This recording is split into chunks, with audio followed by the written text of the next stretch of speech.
Coucou tout le monde et bienvenue dans ce nouveau Vlogmas, le numéro 6. Je vous reprends à quelques minutes après d'avoir clôturé du coup celui d'hier que vous avez vu, enfin qui est posté hier pour vous. Mais sinon pour moi ça sera aujourd'hui à 19h, je suis déjà dans le futur en fait. On est toujours samedi 16 décembre et il est toujours, enfin il est 16h30 maintenant. Et je vous reprends du coup pour vous faire un vlogmas que sur tout ce que j'ai à vous montrer parce que là ça va être compliqué. J'espère que je vais réussir à tenir parce que je me sens encore un petit peu, enfin je suis toujours fatiguée. Je suis toujours fatiguée de la soirée d'hier. Mais bon, c'est pas grave là. Voilà. Je vais vous montrer. Attention, je l'attrape. Le gros craquage que j'ai eu. Wouhou, ça vient de Gilbert Joseph. Et donc du coup, gros craquage. Parce que je suis très très contente de vous annoncer que le carnet de lecture 2024 et une petite partie du carnet 2023 s'est vendu à au-dessus maintenant de 100 exemplaires. Donc je suis à 103 ou 104 exemplaires vendus. Donc du coup, effectivement, il y a une petite partie, enfin il y a 12 exemplaires pour vous indiquer vraiment des chiffres concrets. 12 exemplaires du coup du carnet de lecture 2023 qui a été vendu et ensuite le reste dans celui-ci. Mais pas forcément celui avec les fiches de lecture. Il y a aussi en fait celui sans fiches de lecture. Donc celui-ci, ouais, c'est le mien, donc c'est celui avec les fiches de lecture bien entendu. Mais il y a les deux. Et alors je pense que si je me trompe pas, c'est lui quand même qui est le vendu le plus, donc celui avec les fiches de lecture. Mais celui qui est sans fiches de lecture a été assez correct. Je pense qu'il n'y a même pas 10 exemplaires de différence entre celui-ci et celui sans fiches de lecture. Donc pour vous dire que ça a très très bien fonctionné. Donc je suis très très contente d'avoir mis ça en place cette année et de voir qu'en fait ça a plu à beaucoup de monde. Et peut-être que ça donnait envie à justement à d'autres personnes de l'acheter. Parce que c'est vrai que non seulement il n'y a pas les fiches de lecture, donc les personnes qui n'ont pas envie de les remplir, du coup, n'ont pas quand même 150 feuilles en fait qui servent à rien parce que c'est quand même 150 feuilles et le fait que du coup j'ai réduit un peu le prix, du coup ça a donné probablement plus envie à d'autres personnes de se dire comme ça voilà je peux le prendre, ça me coûte un peu moins cher. En tout cas je suis super contente, surtout que au final j'ai vraiment pas fait beaucoup de pub en fait sur cette sortie parce que très très fatiguée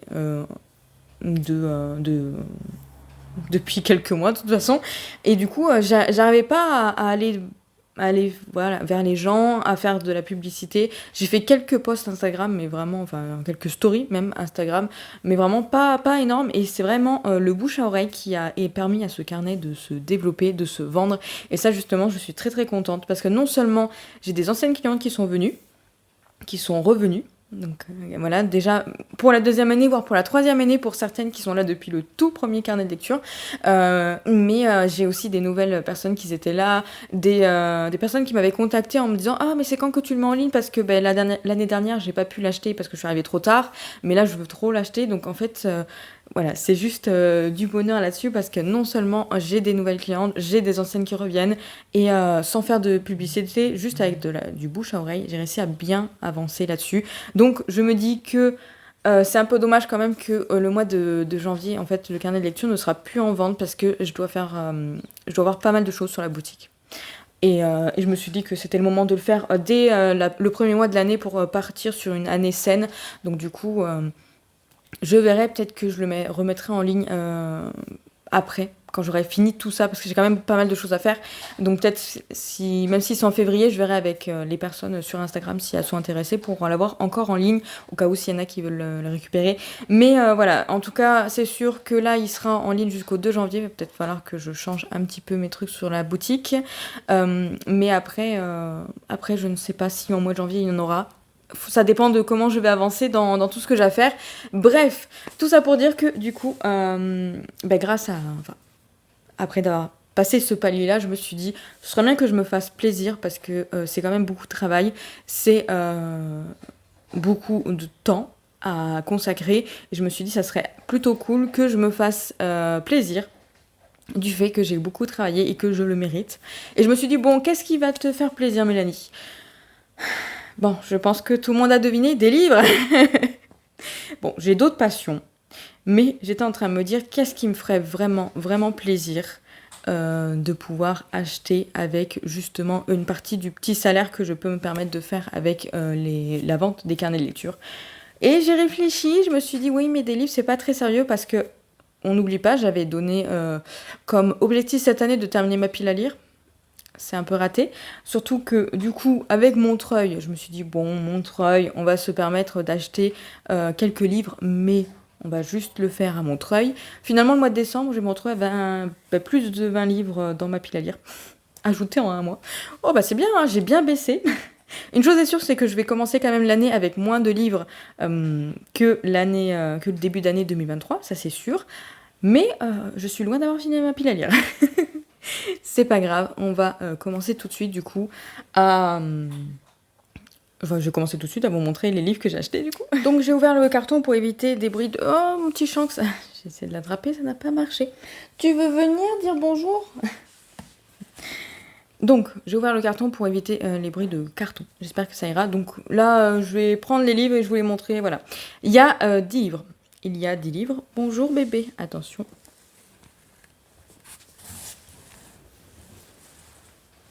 Le bonjour de Shanks. Ça va mon bébé?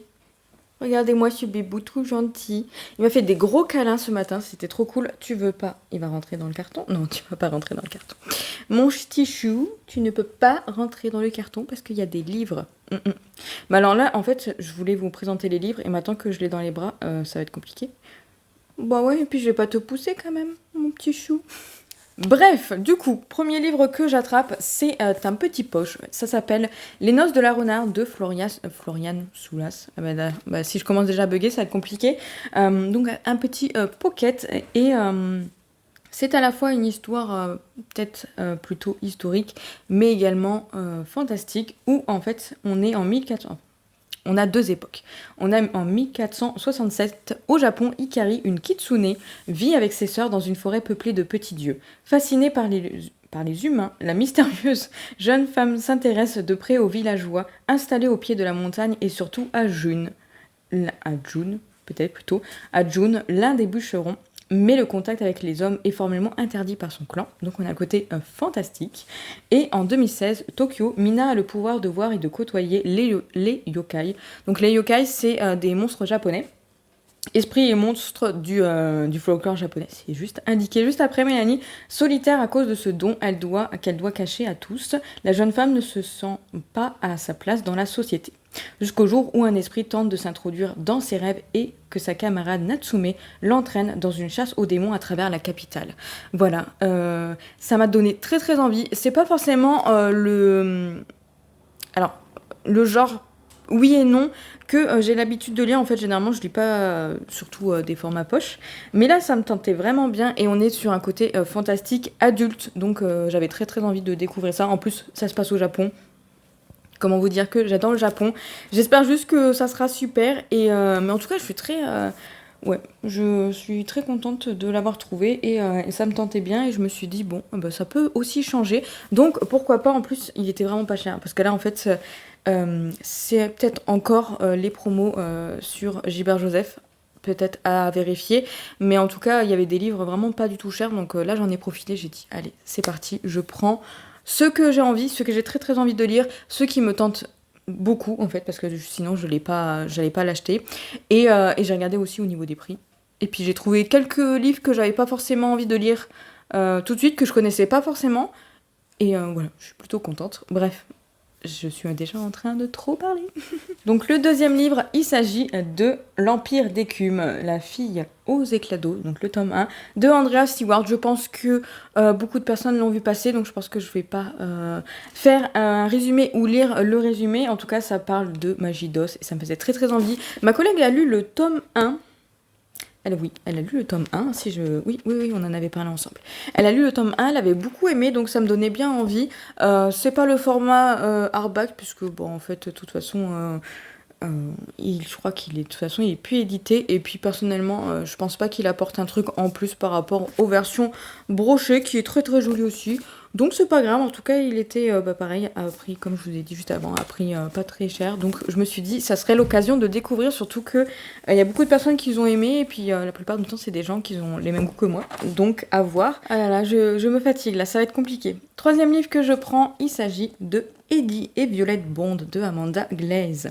Donc c'est inspiré d'une histoire vraie de deux médiums qui a vécu au 19e siècle. Donc on est plutôt sur quelque chose de automnal, Halloween, etc. Puisqu'on parle de fantômes. Mais en tout cas, il me faisait bien envie depuis sa sortie. Ça va être l'histoire du coup de deux sœurs normalement qui va partir, qui va enquêter sur la mort de leur mère, il me semble, c'est un truc comme ça. J'ai pas envie de relire le résumé, donc je vais pas le relire parce que je pense que c'est un livre qu'il faut découvrir juste comme ça, sans forcément avoir lu le résumé. C'est plutôt écrit gros, donc je pense que ça va se lire quand même assez vite. Après, je sais pas si je vais peut-être le garder pour à la période d'Halloween, puisque ça irait bien, ou avant, ça dépend. Il n'empêche que j'ai envie de découvrir un peu plus de romans qui parlent de fantômes, parce que le peu de romans que j'ai lus sur justement ce sujet-là, en fait, m'a beaucoup plu. Donc je me suis dit, il faut absolument que j'arrive à en lire d'autres, et celui-ci me tentait bien, donc du coup, je l'ai pris. Quatrième roman, et lui il me faisait extrêmement envie, il s'agit de League of Liars de Astrid Skolt. Probablement. C'est l'autrice de Four Dead Queens. Alors moi, je les ai pas lus. Je les ai pas lus, mais je sais que beaucoup de monde a aimé. Et il me tentait trop celui-ci parce qu'on est sur 4 protagonistes. Donc on est sur Leta, la pure idéaliste, Jay, l'escroc sarcastique, Eleonora, la princesse déchue, et Kyder, l'apprenti avocat intransigeant. Et je pense que on va switcher de personnage en personnage. Ouais, je pense, ça a l'air. Donc ça va être un roman choral. Oui, parce que je vois que ça change pas. Si, ça change. Donc on va être sur une sorte de roman choral, et j'aime beaucoup en fait quand on change de point de vue, quand on passe d'un personnage à l'autre. Je trouve ça vraiment bien en ce moment. C'est vraiment les livres qui me plaisent beaucoup plus que ceux qui sont juste à suivre un seul personnage. Et ici en fait c'est à 17 ans, du coup Kyder n'a qu'un but dans la vie, faire condamner tous les utilisateurs illégaux de la magie extradimensionnelle. Sauf que un jour, en fait, 3 détenus un peu particuliers vont être amenés à sa prison, dont une personne, normalement, si je ne me trompe pas, et sa sœur. Donc du coup, l'histoire, ça va être de savoir si ces personnes sont vraiment dangereuses et doivent vraiment être en prison ou pas. J'ai peur de dire des bêtises, j'ai pas trop envie de relire exactement le résumé, donc ne m'en voulez pas si je me trompe, si les personnes l'ont lu et que c'est pas ça, ne m'en voulez pas. Mais en tout cas, il me fait trop envie celui-ci. Celui-ci, je pense que j'aimerais bien le lire très très très très rapidement. Mais bon, à chaque fois je dis ça assez souvent avec des livres, et puis finalement ils restent dans ma pile à lire pendant un an. Seul l'avenir nous le dira. Je vais vous attraper du coup le 5e livre, tant que j'arrive à bien être concentrée. Donc il s'agit de Une couronne de lierre et de verre de Claire Legrand aux éditions Olympe. J'aime beaucoup, ouais, vraiment la couverture me plaît vraiment bien. C'est un énorme... Et oui. C'est écrit tout petit et ça fait quand même 603 pages. Ok, ça va être assez long. Je l'ai vu passer juste vite fait, j'avais pas lu le résumé, donc je l'ai relu, mais j'espère c'est le genre de livre que j'ai pas envie de relire le résumé. Je l'ai relu avant de l'acheter, mais du coup en fait j'avais vu des avis plutôt positifs là-dessus, donc ça me tentait bien. On va suivre juste une jeune fille en fait qui est l'élue qui est élue par les dieux et qui a des énormes pouvoirs normalement, sauf que elle a un problème, c'est que elle est allergique au pouvoir des dieux, et quand elle est proche d'un dieu normalement, en fait, elle est sur le point de mourir. Donc, je pense qu'il est possible qu'elle rencontre l'un de ces dieux-là et qu'elle va devoir apprendre à vivre avec, et puis qu'il y a probablement une malédiction qui va arriver derrière. Je me dis ça, je ne suis pas sûre, mais en tout cas, pareil, j'ai pas envie de relire le résumé, et puis ça me tente bien. J'ai vu des bons avis dessus. C'est de la fantasy adulte. C'est de la fantasy qui est dans les rayons adultes, et j'ai envie d'en lire un peu plus cette année, de la fantasy plus adulte que les young adultes que j'ai l'habitude de lire. Donc, ma foi, pourquoi pas. On va continuer sur Sixième livre, du coup, j'ai décidé de prendre Pax Automata de Ariel Halls, bien entendu, qui me faisait trop envie depuis le début. Depuis le début de sa sortie, c'est trop bien parce qu'en plus...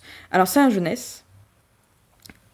Vous voyez, je suis plus trop dans le genre adulte que j'aimerais bien lire un peu plus. C'est un jeunesse et du coup, il y a des dessins dedans, c'est trop beau. Ça, voilà, je vous en montre pas plus parce que j'ai pas trop envie de spoiler parce que j'ai peur que ce spoil. Mais en tout cas, c'est chouette. Et puis ça se passe à Paris, regardez, il y a la Tour Eiffel. Donc, à voir. Je me souviens vaguement du résumé, très très vaguement. Donc, je vais pas le montrer. Mais en tout cas, ça a l'air d'être quelque chose un peu robotique. Hein. Je pense qu'on est quand même un peu plus sur du steampunk là-dedans. Mais en tout cas, ça me faisait bien envie. Ma collègue l'a lu. Celui-ci, elle a beaucoup aimé, donc du coup j'ai hâte de le découvrir. En plus il y a des dessins. C'est trop beau. Et ça, c'est un petit jeunesse, donc je pense que ça va se lire assez rapidement. Bon, je vais passer à autre chose parce que ça va être infernal, je vous jure, pour moi de monter ce vlog, ça va être vraiment infernal. Mais bon, j'espère que pour vous ça se passe bien. Il nous reste 4 livres. Allez, je passe du coup au 7e. Donc c'est un petit jeunesse aussi, c'est Les chemins de Sancturia de Jérémy Ben. Donc hop, celui-ci qui me faisait vraiment envie.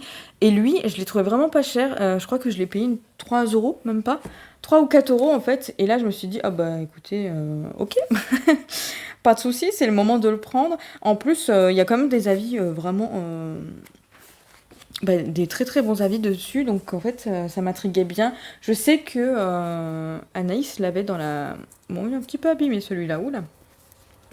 Anaïs l'avait dans sa pile à lire, je sais pas si elle l'a lu, il me semble pas. Donc ça serait peut-être l'occasion de lui proposer de le lire avec elle quand elle l'aura lu. Enfin quand elle voudra le lire, je pense. Généralement je m'adapte aux gens. Mais en tout cas il me faisait bien envie et Rêve ta vie en lecteur avait vraiment beaucoup aimé. Donc ça me tente bien. Par contre c'est un tome 1 il me semble. Hein. Il me semble que c'est un tome 1 mais c'est pas précisé. Il y a une jolie carte, regardez. Une très très jolie carte. Donc non, à voir ce que ça donne, mais en tout cas, pareil, il me fait vraiment très très envie. Et puis je l'ai trouvé vraiment, vraiment pas cher. Je me suis dit, bon, allez, on le prend. Le 7, 8. Le 8e livre, c'est les cités rebelles, donc les monstres de papier, le tome 1, où ça parle d'origami, et du coup, pareil, c'est un jeunesse. C'est un jeunesse, par contre, ça m'avait un petit peu rebuté sur le coup quand on m'en avait... quand j'avais vu ça en fait, parce que du coup je m'attendais plutôt à un lumen, donc plutôt à un young adulte, etc.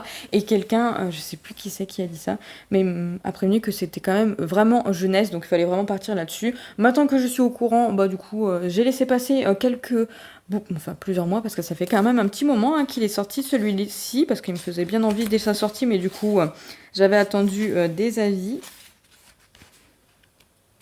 Pourquoi vous m'embêtez à pas mettre les dates de sortie Lumen? Soit vous le mettez à l'avant, soit vous le mettez à l'arrière. Juin 2023. Juin 2023, donc effectivement, donc j'ai laissé passer beaucoup de temps. Effectivement. Oh là là, il y a des jolies mises en page. Alors ça dépend des endroits. Ah, mais des fois, il y a des interludes où il y a des petits nuages façon japonais. Bref, il me faisait trop envie quand il est sorti. Et du coup, j'avais attendu. Et là, je me suis dit, bon, écoutez, il me fait bien envie. À chaque fois, je le vois repasser. J'hésite à l'acheter en me disant, mais j'aimerais bien, du coup, découvrir cette histoire parce qu'on parle quand même d'origami. J'adore faire des origamis, en fait. Donc, du coup, ça me faisait bien envie. Il y avait une petite ambiance probablement japonais avec des shikigami, etc. Enfin, bref, vraiment... des choses, en fait, des éléments qui me parlent, qui me donnent envie. Et là, je me suis dit, bon, écoutez, c'est le moment de se faire plaisir, donc c'est le moment de le prendre. Et j'ai trop hâte de le découvrir, en espérant du coup que ce soit pas trop jeunesse. Après, j'aime bien aussi certains livres jeunesse. Maintenant que je suis au courant que c'est de la jeunesse, je vais partir sur le fait que c'est de la jeunesse, donc du coup, ça y va aller. C'est vrai que partir sur le principe que c'est un young adulte et se rendre compte après que c'est de la jeunesse, peut-être que c'est un peu moins bien, parce que du coup, la jeunesse, je le lis vraiment à un moment où j'ai très très envie de le lire. Donc à voir, parce que là j'aimerais bien partir sur plus de l'adulte, mais après en tout cas il me fait très très envie. Ensuite le 9e. Le 9e c'est pareil, je le vois depuis un moment à chaque fois en occasion. Il s'agit de Le secret du roi de Marie Valente. Et il me faisait trop envie. Il me faisait vraiment beaucoup trop envie dès sa sortie. En plus il est magnifique avec cette dorure en fait holographique. C'est comme ça qu'on appelle, quand ça fait plusieurs couleurs, c'est holographique. Il me faisait trop envie, vraiment. Pareil, c'est un adulte, donc en fait c'est écrit petit, donc ça va être long à lire. Mais en tout cas, ouais, j'avais bien envie. On est dans un Paris où les courtisanes du Palais Royal sont aussi des vampires hypnotiques et les bouchers de Châtelet, une meute de lycanthropes. Voilà, donc la fantastique, du fantastique, mais du coup, avec le jeune Louis XV, donne à Hippolyte une mission primordiale, maintenir l'ordre dans la face cachée du royaume peuplé des créatures surnaturelles dont le monde ignore l'existence. Voilà, on va pas en lire plus. On est sur ce côté fantastique, mais du coup plutôt historique, enfin pas dans notre époque à nous, mais dans une époque avant. Donc ça me fait vraiment bien envie. Puis voilà, ce côté un peu fantastique avec les créatures surnaturelles, ça me donne vraiment envie. Et là, en fait, j'ai envie de me lancer dessus. Bref, ça va être compliqué de choisir l'ordre de ces lectures, c'est moi qui vous le dis. Et pour le dernier livre qui, c'est un peu lui qui m'a fait prendre cette décision de craquer et d'acheter beaucoup de livres, parce que à la base, je me suis dit, je vais me faire plaisir, mais au pire des cas, soit je me fais un resto, soit je m'achète 1 ou 2 livres d'une suite que j'ai envie, ou des mangas, ou des trucs comme ça, ou des webtoons. Et en fait, en regardant dans les justement les livres qui étaient en promotion, dans les occasions, parce que tout ça c'est de l'occasion, hein. Donc je vous l'ai pas prévenu, mais c'était généralement c'est ce que fait toujours Gilbert Joseph. En fait, ils font des promos sur l'occasion. Voilà, mais là du coup, j'ai trouvé le tome 1 de Fire and Frost, l'Alliance, du coup, chez Korrigan Éditions, qui me faisait trop envie. Il y a toujours de la lumière dans les ténèbres, cela peut n'être qu'un point minuscule, mais il est là, suis-le et tu accéderas à ta liberté. Elle est le feu, il est la glace, une alliance explosive. Donc il y a une histoire de feu, une histoire de glace. Je veux pas relire le résumé. En tout cas, il me faisait bien envie. Et bon, c'est Korrigan Éditions. J'aimerais bien en découvrir un peu plus au niveau de leurs livres, parce que à part juste Savage Land, j'ai pas rien lu d'autre d'eux. Et lui, il me faisait bien envie. En plus, ils font des petits rabats comme ça. Alors, c'est sûr qu'on ne les utilise pas pour... D'ailleurs, le tome 2 doit bientôt sortir, il me semble, de celui-ci. Tu fais des bruits chelous, hein, mon petit gars là. Peut-être qu'il va falloir faire attention. Oui, je me sens que le tome 2 va bientôt sortir en plus. Donc voilà, il me faisait trop envie. Lui, celui-ci, j'ai vraiment envie de le lire, genre maintenant. Mais j'ai d'autres lectures qui sont en cours, donc je verrai ça un peu plus tard. Donc voilà pour le craquage, 10 livres en plus dans ma pile à lire. Je vais pas vous les montrer, vous m'en voudrez pas, parce que vraiment 10 livres à porter, je pense que mon épaule ne va pas apprécier, ni mes bras, ni mon dos, ni rien en fait. Mais en tout cas, voilà pour mon petit craquage. Je suis très contente d'avoir pu trouver ces livres à des petits prix, hein, justement. En plus, ça tombait plutôt bien que du coup, j'arrive à ce moment-là. Mais voilà, trop hâte d'en lire, de tous les lire. De toute façon, ils me font tous très envie. Donc maintenant, ce qui va être difficile, c'est de choisir lequel lire en premier. Ou autre. Bref, je vous remercie d'avoir regardé ce vlogmas jusqu'au bout. J'espère que ça aura été quand même intéressant, parce que je sais que je suis pas très douée pour faire des résumés, et pour lire à haute voix, ça dépend. Des fois ça se passe bien, mais là avec mon taux de fatigue, c'est pas terrible. J'espère que ça vous a plu quand même, et n'hésitez pas à me laisser un petit commentaire pour me dire lesquels de ces livres vous avez lus et lesquels vous font envie. Et sur ce, moi je vous dis à une prochaine pour le prochain vlogmas.